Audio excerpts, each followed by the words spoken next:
freedoms, like freedoms of speech and religion. And despite continuing economic and social inequalities in the United States and racial discrimination, immigrants sometimes feel they can leave behind the class and caste prejudices of their home countries and make a fresh start here. Is it our fault other countries have so many problems? In recent decades, immigrants to the United States have come largely from places where the U.S. government has carried out major military, political, or economic interventions, such as Mexico, the Philippines, Cuba, Vietnam, the Dominican Republic, Korea, Central America, and Haiti. We share the blame for our government's foreign policies if we do nothing to oppose them. In the 1980s, U.S.-backed wars against leftist revolutionary movements in Central America left some 300,000 people dead, about 1 out of every 100 inhabitants. The U.S. government also trains Latin American military officers who have been accused of abducting, torturing, and murdering civilians throughout the hemisphere. The United States likewise bears a large share of responsibility for most of the economic crises that have sparked mass immigration since the 1980s.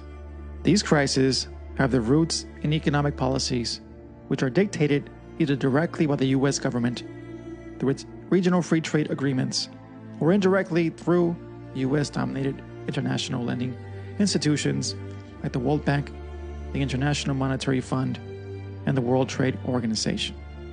The IMF and the World Bank function by making loans to already heavily indebted countries on the condition that their governments follow an economic model promoted by the U.S. economists and the media as open markets, free trade, and globalization.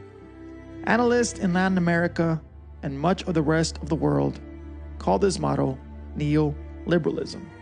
The neoliberal model and its structural adjustment plans involve sharply reducing the supply of currency, selling off state-owned industries and services to private companies, scaling back and privatizing healthcare, education, and other social programs, and eliminating or sharply reducing tariffs that protect domestic industries and agriculture.